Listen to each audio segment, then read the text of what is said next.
Foreign Minister Shukri, it's a pleasure to welcome you to Jerusalem.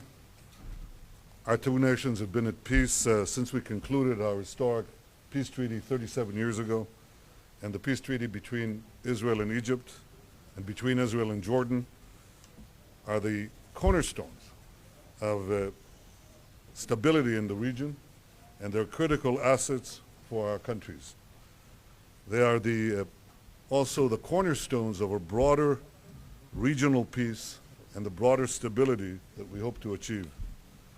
To this end, I welcome President al-Sisi's recent offer of Egyptian leadership in efforts to advance peace with the Palestinians and a broader peace in our region. Today, I call again on the Palestinians to follow the courageous examples of Egypt and Jordan and join us for direct negotiations. This is the only way we can address all the outstanding problems between us and turn the vision of peace based on two states for two peoples into a reality.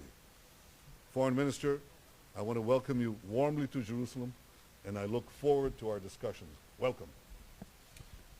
Thank you very much, Your Excellency, Mr. Prime Minister.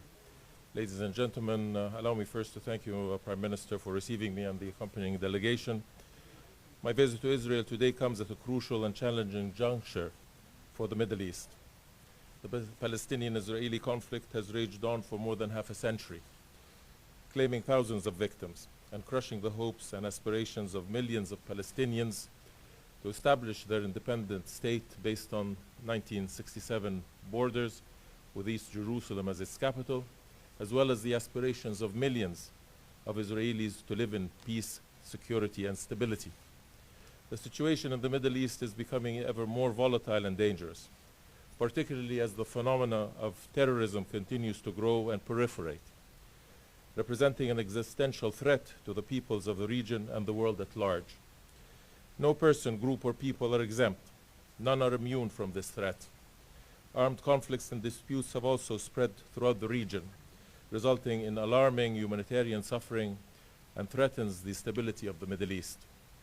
My visit to Israel today is a continuation of Egypt's long-standing sense of responsibility towards peace for itself and all the peoples of the region, particularly the Palestinian and Israeli peoples, who have suffered for many decades due to the perpetuation of the conflict between them.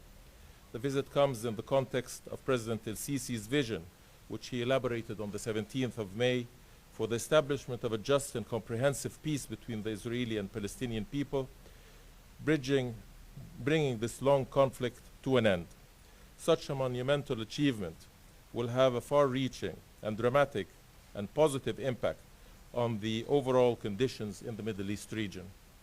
Egypt remains ready to contribute towards achieving this goal. We greatly value the trust of both sides and the international community in our commitment to peace, stability, and justice.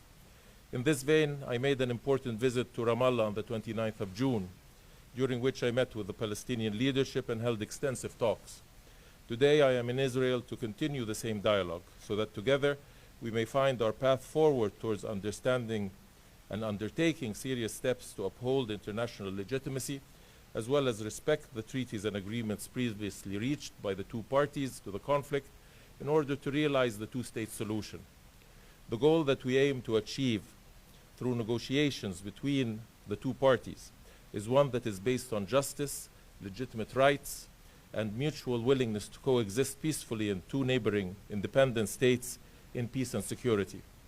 So, Prime Minister, ever since the cessation of negotiations between the Palestinian and Israeli sides in April of 2014, the situation on the ground has been in constant deterioration, be it on the humanitarian, economic, or security level. The plight of the Palestinian people becomes more arduous every day, and the dream of peace and security moves further out of the Israeli people's reach as long as the conflict continues. It is no longer acceptable to claim that the status quo is the most that we can achieve of the hopes and aspirations of the Palestinian and Israeli peoples. The current state of affairs, unfortunately, is neither stable nor sustainable, and does not conform with the hopes and aspirations of both peoples, nor with those of the peoples of the region and the world. The vision of the two-state solution is not far-fetched.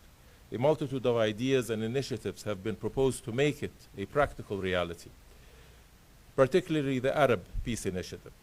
However, achieving this vision requires serious steps to build confidence, as well as a genuine will that does not waver or wane under any circumstance.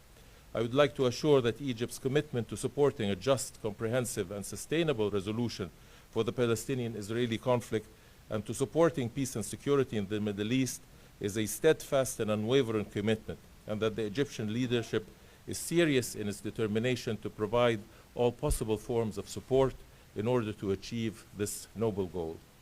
I look forward to addressing the prospects of peace in depth during my discussions with you, Mr. Prime Minister, as well as a number of political issues pertaining to bilateral relations.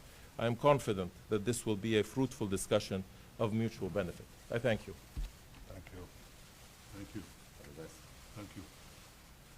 Before we go upstairs, I want to thank my trusted special advisor and personal envoy, Yitzhak Molcho, for all that he does to strengthen Israeli-Egyptian relations and for his work in preparing today's important meeting. Thank you, Itzik. I think he's still moving from the airport, but he'll get here. Thank you all. Thank you. One minister, please. Thank you. Thank you.